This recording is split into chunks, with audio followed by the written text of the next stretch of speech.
Hello friend, welcome to the channel solution. आज के video में हम एक ऐसे प्रॉब्लम के बारे में बात करेंगे जो कि आपके श्वसन तंत्र से यानी कि सांस लेने वाले सिस्टम से अफेक्टेड है। कई बार आप अक्सर मूवी में देखते रहते हो कि कोई व्यक्ति ऐसा होता है जिसे अचानक से सांस भर जाता है, सांस लेने में दिक्कत होती है, फिर तुरंत वो अपने पॉकेट से एक इनहेलर जैसा सब्सटेंस निकालता है, उन्हें शेक करने के बाद मुंह में 2-3 उसके स्प्रे मार देता है और उसकी प्रॉब्लम बिल्कुल ठीक हो जाती है। क्या आपने सभी सोचा है कि वो कौन सी बीमारी है? वो है अस्थमा, जो कि हमारे रेस्पिरेटरी ट्रैक को अफेक्ट करती है। तो चलिए आज के वीडियो में इसी के बारे में ब्रीफ में इंपॉर्टेंट पॉइंट के साथ जान लेते हैं कि आखिर ये अस्थमा होता क्या है, इसके क्या रिस्क फैक्टर हो सकते हैं और कौन कौन सी ऐसी चीजें हैं जो उसे ट्रिगर करती हैं। क्योंकि आज के टॉपिक में ट्रिगर वर्ड बहुत इंपॉर्टेंट है समझने के लिए। तो कौन सी चीजें उसे ट्रिगर करती हैं, क्या सिम्टम है और कैसे आप उसे अपने लाइफस्टाइल को थोड़ा सा मॉडिफाई करके मैनेज कर सकते हो, क्योंकि अक्सर ये अस्थमा बहुत रूट से ठीक नहीं किया जा सकता। चलिए शुरू करते हैं हम आज के टॉपिक को।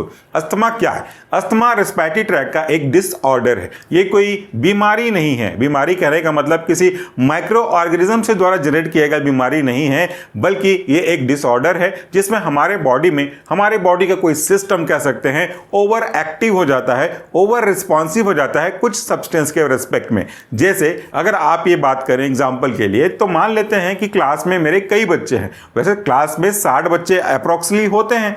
सब 60 बच्चों के रेस्पेक्ट में मैं अकेला टीचर हूं, और अगर मान लो मैं सबको सामान्य रूप से एक टीचर की जिम्मेदारी निभाते हुए सबको डांटना शुरू कर देता हूं। कभी कभी टीचर ज्यादा गुस्सा हो जाता है, बच्चे बात नहीं मानते, क्लास अटेंड नहीं करते, तो टीचर गुस्सा हो गया। अब टीचर गुस्सा हो गया तो थोड़ा सा डांट दिया, किसी दिन थोड़ा ज्यादा ही डांट दिया। अब 60 बच्चे बैठे हैं, यानी कि 60 तरह के इंडिविजुअल बच्चे बैठे हैं, तो उनमें से कोई या कुछ एक बच्चे ऐसे होंगे जो मेरे इस डांट को या किसी टीचर के डांट को थोड़ा ज्यादा ले लेंगे, ज्यादा दिल पे ले लेंगे, और हो सकता है कि वो बुरा मान जाए। किसी का मुंह फूल सकता है और कोई रोना भी शुरू कर सकता है, जबकि उनमें से कुछ बच्चे ऐसे होंगे जो बिल्कुल इस कान से सुन करके इस कान तक निकाल देंगे। उन्हें किसी भी तरह का इमोशनल डिस्ट्रेस महसूस नहीं होगा।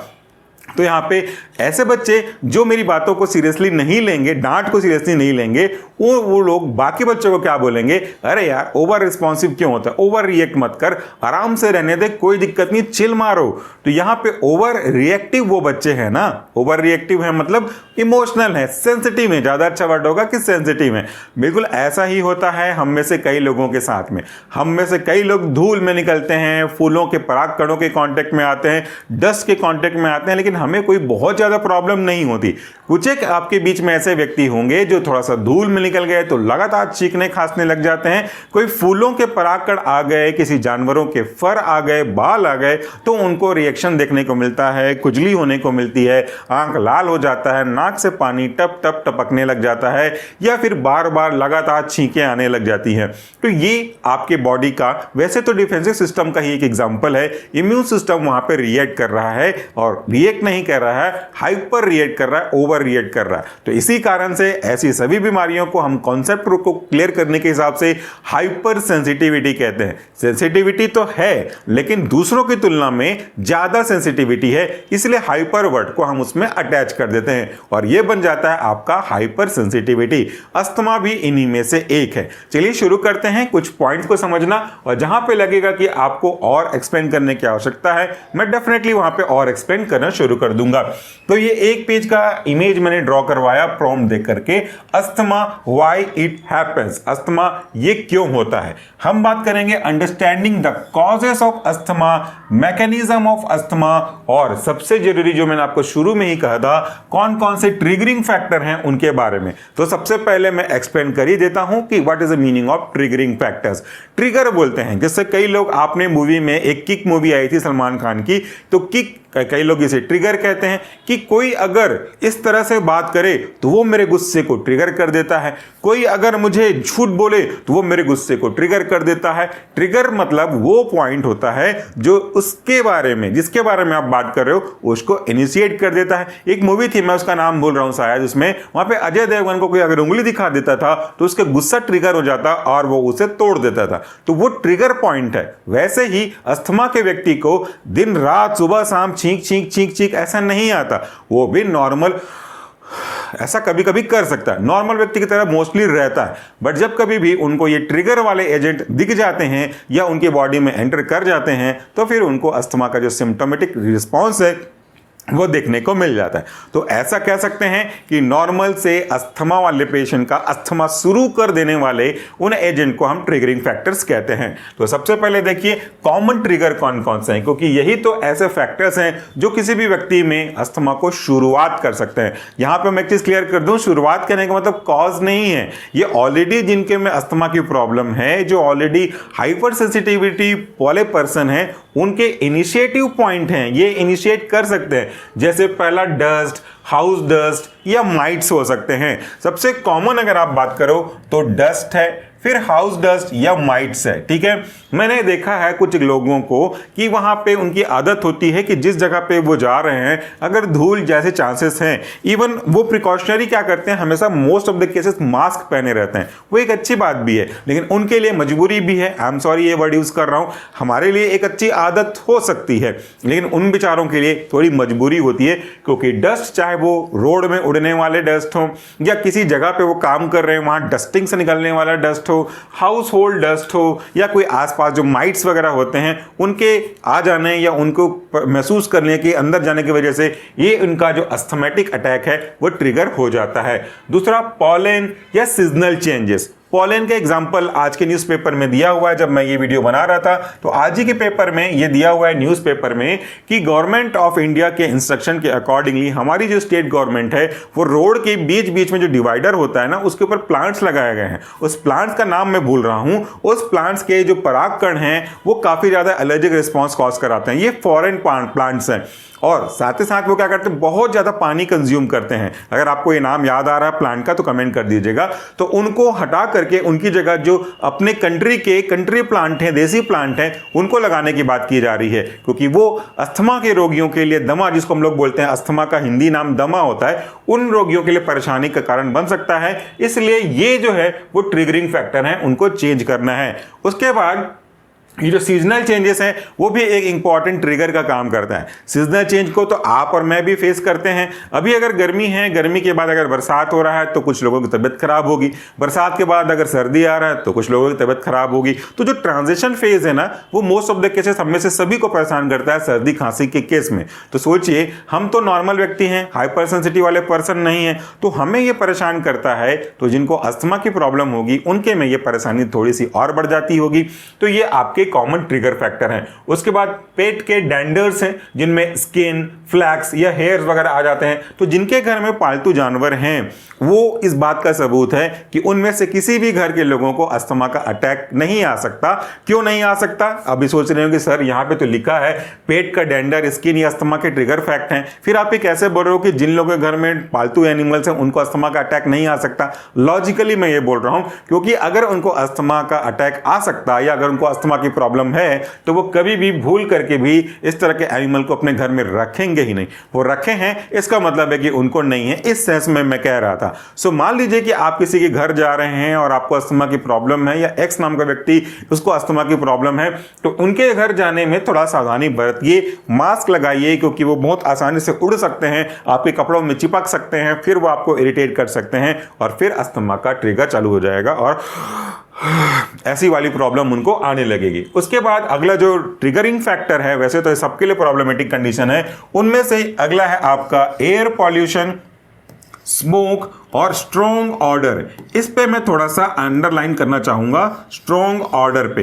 देखिए एयर पॉल्यूशन तो सबके लिए प्रॉब्लमेटिक है, तो हमारी कोशिश तो होनी चाहिए कि उसको कम से कम करा जाए। Treatment is better than cure, ठीक है। तो यहां पे आप देखिए ये आपके एयर पॉल्यूशन उसको अस्थमा का ट्रिगर कॉज कर सकते हैं। स्मोक, अब ये स्मोक के कई मतलब निकाले जा सकते हैं। वैसे तो धुएं वाला स्मोक है, लेकिन यहाँ पे स्मोकिंग, सिगरेट का स्मोकिंग भी बड़ा डेंजरस का भी हो सकता है। तो ऐसे व्यक्ति जिनको अस्थमा का अटैक है वो उन लोगों लोगों के आसपास ना रहें, ना जाएं जो स्मोक करके धुआं निकालते हैं, क्योंकि उस धुएं से भी उनको अस्थमा का अटैक आ सकता है। और इंपॉर्टेंट चीज जो मैंने कहा कि अंडरलाइन करना है, हैज मार्क कर रखा है, वह स्ट्रॉन्ग ऑर्डर। भाई ये चीज तो वो कभी फॉलो खुद ही नहीं करते, लेकिन ये दूसरों की वजह से हो सकता है। जिनको अस्थमा का अटैक होता है ना, वो स्ट्रॉन्ग ऑर्डर जैसे परफ्यूम्स वगैरह का यूज नहीं करते, इत्र वगैरह का यूज नहीं करते, उनको वो बहुत ट्रिगर कर सकता है। तो कई बार आप देखते होंगे कि कुछ व्यक्ति आपको मना कर देते हैं कि आप स्ट्रॉन्ग परफ्यूम इत्र लगा के मत एंटर करिए, या कोई अगर ऑफिस में वो व्यक्ति बैठा है तो ऑफिस के बाहर बोर्ड लगा रहता है कृपया इत्र या स्ट्रॉन्ग परफ्यूम लगा करके प्रवेश ना करें। तो उसका मतलब सिंपल सा है, भाई खुशबू से किसको परेशानी होगी, लेकिन मजबूरी में वो परेशानी हो सकती है, तो वो एक ट्रिगरिंग का कॉज कर सकता है। नेक्स्ट है रेस्पिरेटरी इन्फेक्शन। अगर आपको या उस व्यक्ति को किसी तरह का रेस्पिरेटरी इन्फेक्शन है, तो जैसे कोल्ड या फ्लू, तो उनके अस्थमा को ट्रिगर कर सकता है। मैं यहां पे फिर से क्लियर कर दूं, I am not talking about the causes कि ये कॉज करते हैं, ये ट्रिगरिंग वाले फैक्टर हैं जो उसको बढ़ा देते हैं। ठीक है, नेक्स्ट है आपका एक्सरसाइज और फिजिकल एक्टिविटी। इस कॉन्सेप्ट को जरा ध्यान से देखिएगा, क्यों ये लिखा गया है एक्सरसाइज या फिजिकल एक्टिविटी, इन दोनों में कॉमन क्या है? ये है कॉमन। अगर आप नॉर्मल व्यक्ति हैं, मैं एक नॉर्मल व्यक्ति हूं, तो थोड़ा सा आप वर्कआउट करके देखिए, हमें प्रॉब्लम नहीं होगी, लेकिन सांस हमारा भर जाएगा, तो हमको कोई प्रॉब्लम नहीं है, सांस भर रहा मैनेज कर लेंगे। लेकिन जिनको अस्थमा की प्रॉब्लम है, उनको ऑलरेडी ये समस्या हो गई, जिसको मैं अभी आपको पढ़ाऊंगा, तो उसके केस में रेस्पिरेशन दिक्कत पहले से है।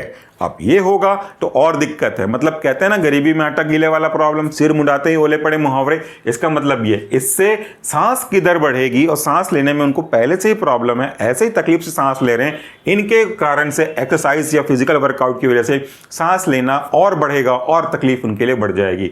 नेक्स्ट है कोल्ड एयर, वेदर चेंजेस, तो मैंने पहले आपको बता दिया। उसके बाद है सर्टन मेडिसिन। देखिए कुछ मेडिसिन ऐसे भी हैं जिनके रेस्पेक्ट में वो एलर्जिक होते हैं, केवल यहाँ पे एग्जाम्पल मात्र है, किसी के लिए हो भी सकता है, किसी के लिए नहीं भी हो सकता, और भी दूसरे मेडिसिन हो सकते हैं जो यहाँ पे इंक्लूड नहीं हो पाए।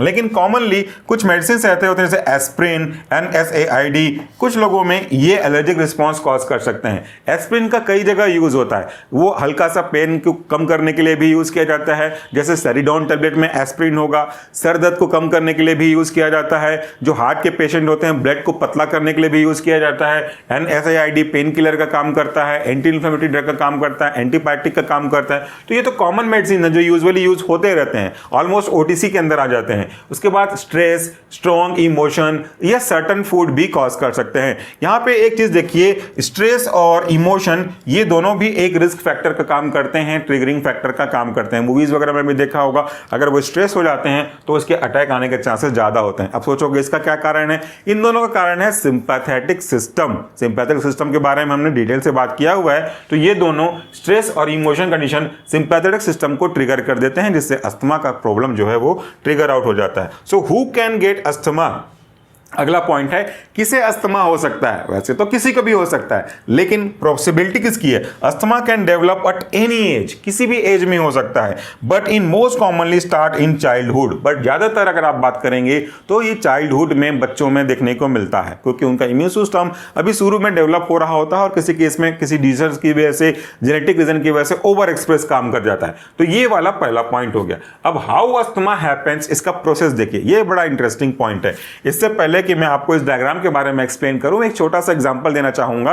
अगर आप में से किसी ने इसको देखा है तो प्लीज कमेंट बॉक्स में कमेंट कर दिया करिए, इसे लगेगा कि हाँ आप मेरे साथ बने हुए हैं। देखो बचपन में क्या करते थे हम लोग, एक ढोल हुआ करता था। ढोल शायद आप नहीं समझते होंगे। जब कभी भी पुल बनना होता था तो सीमेंट का एक बड़ा सा पाइप होता था, उस पाइप के अंदर हम घुस के निकल के खेला करते थे। अब ये जो पाइप था शुरू में नया नया रहता था, तो बड़ी आराम से हम उसमें घुस के निकलते और आराम से खेलते रहते थे। वो पाइप यूं ही बाहर में कभी भी पड़ा रहता था, कभी कभी कई महीने तक पड़े रहते थे। बारिश होती थी, बरसात होता था, तो पानी में मिट्टी घुल करके मिट्टी उसमें से फ्लो होता था और मिट्टी पूरा घुल करके उसमें बैठ जाता। और जब मौसम ठीक हो जाता, गर्मी का मौसम आता, तो मिट्टी जो जम चुकी थी वो जम चुकी होती थी, पानी तो निकल जाता, तो उसका जो पूरा डायमीटर है वो आधा हो जाता था। फिर जब हम खेलने जाते तो हमको उसमें से गुजरने में प्रॉब्लम होती थी। ये एग्जाम्पल मैं नहीं समझ पाया कि क्या आगे हम इसको यूज कर सकते हैं, बट जब मैं पढ़ाने लगा हूं बच्चों को फार्माकोलॉजी, इस एग्जाम्पल को मैं यूज करता हूं, अपने बचपन के इंसिडेंट को यूज करता हूं अस्थमा को एक्सप्लेन करने में। वो यहां पे आपको समझ में आ जाएगा। जैसे ढोल की मैं बात कर रहा था, पुल बनाने के सब्सटेंस का, वो आपके ब्रोंकिया को रिप्रेजेंट करता है, और जो मिट्टी जम गई है वो उसके इन्फ्लामेशन को, ब्लॉकेज को, म्यूकस को, एक्सेस को रिप्रेजेंट करता है। तो देखिए, सबसे पहले हम बात करते हैं, थोड़ा सा लंबा जा सकता है ये वीडियो। सबसे पहले ट्रिगरिंग एक्सप्रेस की बात करें। Asthma occur when the airway react strongly to trigger. जब ये ट्रिगरिंग फैक्टर जो मैंने देखा वो स्ट्रांग ट्रिगर आ जाता है तो हमारी बॉडी अस्थमा को अब एक्सप्रेस करने लग जाती है। Trigger exposure, something you are allergic to और sensitive to you is enter in your body, जैसे डस्ट, पॉलन, स्मोक। तो जब कभी भी आप इनके जो ट्रिगरिंग फैक्टर है इनके कांटेक्ट में आते हैं, आपकी बॉडी के अंदर ये एंटर करते हैं, जैसे डस्ट, पॉलन, स्मोक, तो उसके बाद क्या होता है, उसके बाद इन्फ्लामेशन शुरू हो जाता है एयरवे का, हमारे रेस्पिरेटरी ट्रैक का। Immune system react and release some certain chemicals, ये केमिकल्स रिलीज करता है जिसको इन्फ्लामेटरी मीडिएटर्स बोलते हैं, और उससे हमारे जो एयरवे की लाइनिंग है वो इन्फ्लामेशन स्टार्ट कर देती है। ऑब्वियसली ये इन्फ्लामेटरी कैस्केड चालू कर देती है, इन्फ्लामेशन चालू कर देते हैं, तो उसके बाद से इन्फ्लामेशन होगा, स्वेलिंग आएगी, डायमीटर कम होता जाएगा। नेक्स्ट पॉइंट समझाता हूं, फिर डीमेज पे आ जाएंगे। नेक्स्ट उसके बाद क्या होता है, एयरवे नैरो होना शुरू हो जाता है। इन्फ्लामेशन होगा तो वो परत मोटी होती जाएगी, जिससे एयरवे जो है वो पतला होता जाएगा और उसके अंदर एक प्रकार से रेजिस्टेंस डेवलप करना शुरू हो जाएगा। नेक्स्ट क्या है, एयरवे नैरो होना शुरू हो जाता है। The mucus around the airway tighten. जो म्यूकस है, गॉबलेट सेल्स होते हैं, इसके आसपास गॉबलेट सेल होते हैं जो म्यूकस सिक्रीट करते हैं। म्यूकस सिक्रीट होगा, चिपचिपा पदार्थ आ जाएगा, तो उसके दो फेज होते हैं, एक होता है अर्ली फेज और एक होता है सेकेंडरी फेज। अर्ली फेज में इन्फ्लामेशन होता है, उसके बाद सेकेंडरी फेज में म्यूकस निकलता है। तो एक तो प्रॉब्लम है ही है, दूसरा जब शुरू हो जाता है तो और प्रॉब्लम बढ़ जाती है। एयरवे सकरा हो चुका है, उस सकरे में और ज्यादा म्यूकस बन गया है, तो एयर प्रॉपरली मूव नहीं कर पाता, और यहां पर फिर आपका ब्रोंको कॉन्स्ट्रिक्शन देखने को मिलता है। ब्रोंको कॉन्स्ट्रिक्शन मींस ब्रोंकिया का कॉन्स्ट्रिक्शन। जो ब्रोंकिया हमारा है इसके डायमीटर में कमी आने लगती है तो एयर के मूवमेंट में प्रॉब्लम आता है। जैसे अगर मैं यहीं पे आपको समझा दूं कि यहां से एयर मूव कर रहा है और इसको इस तरीके से अगर आप देखेंगे तो ये हमारा ब्रोंकिया है। अगर नॉर्मल ब्रोंकिया ये है तो अब इसमें सकरापन आ जाएगा, तो यहां पे ये इन्फ्लामेशन होने की वजह से केवल पाथवे इतना ही बचेगा, इसी में से एयर जाएंगे, जगह बचेगा और उससे उसको प्रॉब्लम आ जाएगी। तो यहां पे नैरो होने की वजह से एयर के मूवमेंट में प्रॉब्लम आता है और एयरवे स्वेल हो जाते हैं। नेक्स्ट है extra mucus production. Glands, glands का नाम याद रखिएगा, क्वेश्चन पूछता है, इसको बोलते हैं गॉबलेट सेल। ठीक है, गॉबलेट जैसे प्यालानुमा स्ट्रक्चर होता है, वो कुछ जैसे ये अगर आपका ब्रोंकिया है तो इस पे इस तरीके के सेल्स होते हैं, इस तरीके के सेल्स होते हैं, इन्हें हम कहते हैं गॉबलेट सेल। ये म्यूकस सिक्रीट करते हैं जिससे ये और चिपचिपा होने लग जाता है और इसकी वजह से फिर एयरवे और ज्यादा सकरा होने लग जाता है। तो gland in the airway produce mucus which are thick in nature and further block the air passage. तो एक तो रास्ता कमजोर हो गया, सकरा हो गया, ऊपर से म्यूकस बन गया। नेक्स्ट है ब्रीदिंग डिफिकल्टी। तो एयरवे बिकम नैरो, ब्लॉक्ड हो चुका है बिकॉज ऑफ म्यूकस, और उसी कारण से आपके एयरवे में ब्लॉक होता है और सिम्टम जो है अपीयर होना शुरू हो जाता है। ठीक है, अब इस चीज को डायग्राम से देखो, ये रहा आपका एयरवे। आराम से यहां से ऑक्सीजन मूव करता है और एंटर करता है आपके ब्रोंकिया में, ब्रोंकिया के थ्रू आपके लंग्स में पहुंचता है और ऑक्सीजन का आराम से एक्सचेंज होता है। यहां पे कंपेयर कर रहे हैं नॉर्मल वर्सेस अस्थमेटिक एयरवे का, तो ये नॉर्मल एयरवे है, हेल्दी व्यक्ति का है। यहां से ऑक्सीजन जो है बड़ी आसानी से मूव करते हैं और ऑक्सीजन चला जाता है। बदले में जो CO2 आता है वो भी बड़ी आसानी से एक्सचेंज हो जाता है, क्योंकि यहाँ पे कोई भी रुकावट नहीं है, कोई भी सकरापन नहीं। देखो ये नॉर्मल है ना, तो ये धीरे धीरे छोटा हो जाता है, कोई भी सकरापन नहीं है, इसलिए आराम से ये काम होता रहता है। अब अगर इसी में ड्यूरिंग द अस्थमा अटैक देखें, ट्रिगर आने के बाद इसमें क्या होता है, ये वही पाथवे है, बट ये देखिए ये हिस्सा अगर आप फोकस कर पा रहे हो, ये हिस्सा और ये वाला हिस्सा देखिए, ये हिस्सा देखिए, ये इन्फ्लैम्ड हो गए हैं, स्वेल हो गए हैं। तो इनके स्वेल होने की वजह से जो रास्ता था, पाथवे था, वो सकरा हो गया और ये सकरे देखिए, ये अब हमारे ऑक्सीजन के लिए जगह है, तो यहां से ऑक्सीजन जाने में इनको दिक्कत होगी। दूसरा क्या हो गया, ये येलो वाला पार्ट आप देख रहे हैं, ये येलोइश नेचर, ये आपका म्यूकस है। एक तो ये रास्ता सकरा हो चुका है, ऊपर से म्यूकस निकल गया है, इसलिए ये पूरा सकरा हो गया और रास्ता जाम हो गया। इसकी वजह से एयरवे इन्फ्लैम्ड, म्यूकस सीक्रेट होना शुरू हो गया, मसल टाइट हो गया, म्यूकस काफी ज्यादा बढ़ रहा है और फाइनली एयरवे हमारा सकरा नैरो हो गया। तो movement of oxygen carbon dioxide में प्रॉब्लम जा रही है। अब देखिए सेकेंड फेज में क्या होता है। सेकेंड फेज में भी हमारा ये जो है बिल्कुल नॉर्मल है, आराम से ऑक्सीजन जाएगा, CO2 यहां से आएगा, कहीं कोई दिक्कत नहीं है। ठीक है, इस वाले में कहीं कोई दिक्कत नहीं है, और O2 गया, CO2 एक्सचेंज हो गया। इस वाले में जब म्यूकस सीक्रेट हो जाता है तो प्रॉब्लम चोक हो जाती है।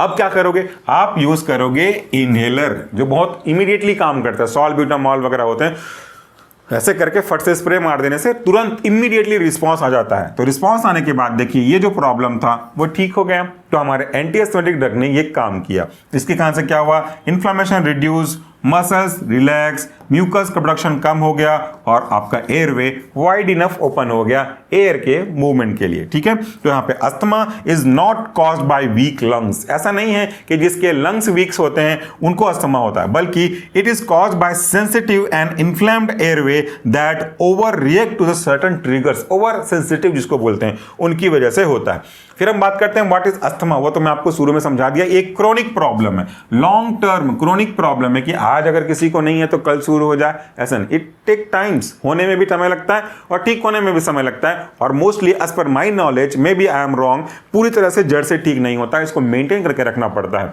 उसके बाद देखिए सिम्टम ऑफ अस्थमा की बात कर लेते हैं। कैसे पहचानेंगे कि किसी व्यक्ति को अस्थमा है या अस्थमा होने के चांसेस हैं। तो पहला वीजिंग साउंड, विस्लिंग साउंड, जब हम ब्रीथ करते हैं तो दो तरह के घर घर की आवाज आती है या सीटी की पतली सी आवाज आती है, क्योंकि जब कभी भी आप सीटी बजाते हो तो पतली हवा, पतली जगह से जब हवा गुजरती है तो की आवाज आवे करती है, तो वहां पे नैरो हो गया हमारा एयरवे, इसलिए जब ब्रीदिंग करते हैं तो विस्लिंग की आवाज आती है। शॉर्टनेस ऑफ ब्रेथ, आपको सांस लेने में तकलीफ आती है, सांस भर जाता है, वो शॉर्टनेस ऑफ ब्रेथ है। कफ खास करके रात में कफ हो जाता है, सांस में दिक्कत आता है, या तो बहुत सुबह सुबह मॉर्निंग में।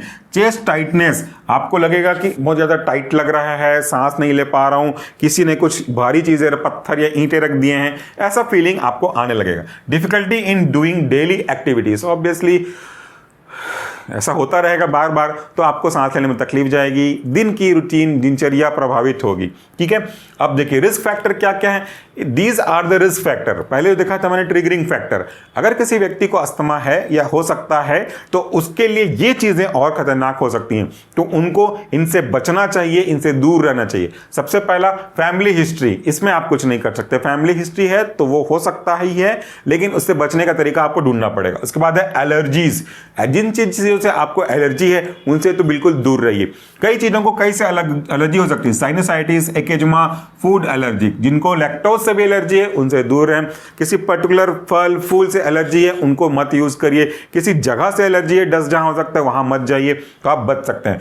एक्सपोज मत होइए स्मोक या पॉल्यूशन के रेस्पेक्ट में। ओबेसिटी से बच के रहिए और स्ट्रेस को और इमोशनल फैक्टर को कंट्रोल करके रखिए। ज्यादा स्ट्रेस मत लीजिए, ओवर रिएक्टिव मत लीजिए, गुस्सा इमोशन मत रखिए, तो इनसे आप बच सकते हैं। ठीक है, उसके बाद अब हम देखते हैं कि टाइप्स ऑफ अस्थमा क्या क्या होता है। टाइप्स ऑफ, वैसे तो कोई विशेष टाइप्स ऑफ अस्थमा नहीं पाया जाता, ये एज या फिर किसी कारण से इंड्यूस हुआ हो तो उसके नाम पे टाइप पड़ जाता है। जैसे पहला एलर्जिक अस्थमा, अगर किसी को एलर्जिक है किसी स्पेसिफिक चीज़ों से, पॉलन से, डस्ट से या पेट डेंडर से, तो वो एलर्जिक अस्थमा कहलाता है। और नॉन एलर्जिक अस्थमा, जो डस्ट वगैरह, पॉल्यूशन वगैरह, इंडस्ट्रियल पॉल्यूशन होते हैं उनसे होता है, तो नॉन एलर्जिक कहलाता है। एक्सरसाइज इंड्यूस अस्थमा, मतलब ऐसे व्यक्ति जो एक्सरसाइज करते हैं, वर्कआउट करते हैं, उसके बाद जो ट्रिगर आउट होता है उसे एक्सरसाइज या वर्क इंड्यूस अस्थमा कहते हैं। और एक और है नॉक्टर्नल अस्थमा, जो जनरली रात में ज़्यादा प्रभावित करता है, ज़्यादा खराब हो जाता है सिचुएशन। सो अब हम क्या करें, गुड मैनेजमेंट बेटर कंट्रोल, कैसे आप इसे मैनेज कर सकते हैं। तो मैंने आपको कहा था कि asthma can not be cure properly, पूरी तरह से ठीक नहीं किया जा सकता। स्ट्रिक्ट मैं कह रहा हूं, करेक्शन रिक्वायर्ड अगर ऐसा है तो। ठीक है, तो क्या क्या तरीके से हम मैनेज कर सकते हैं। सबसे पहला, use medicine as prescribed by your doctor. ऐसा नहीं कि छोड़ो कौन मेडिसिन यूज करता है, नहीं, मेडिसिन बहुत जरूरी है, क्योंकि ये बीमारी जानलेवा हो सकती है, अटैक आ सकता है, दिक्कत हो सकती है, तो आपको प्रॉपर मेडिसिन यूज करने चाहिए। यूज इनहेलर टेक्निक करेक्टली, ऐसा नहीं कि कैसे भी कैसे दूर से मार दिया, जो भी कंस्ट्रक्शन है वो आपको प्रॉपरली यूज करना चाहिए। अवॉइड ट्रिगरिंग जो ट्रिगरिंग वाले फैक्टर्स हैं उनको आपको अवॉइड करना चाहिए, उसके पास जाने से, उसके आसपास रहने से अवॉइड करना चाहिए। कोई स्मोक कर रहा हो तो मत जाइए, जितना ज़्यादा पॉसिबल हो सकता है उतना ज़्यादा अवॉइड करिए। उसके बाद stay active, eat healthy and maintain the proper weight. अच्छा खाइए, स्वस्थ खाइए और अपना डेली लाइफ मेंटेन करके रखिए। और लास्ट में रेगुलर फॉलोअप लेते रहिए अपने फिजिशियन से जिससे आप कंसल्ट कर रहे हैं, ताकि इनके पॉसिबिलिटीज़ को आप कम कर सकते हैं। अस्थमा बहुत प्रॉब्लम क्रिएट कर सकता है क्योंकि सांस लेने की बीमारी है।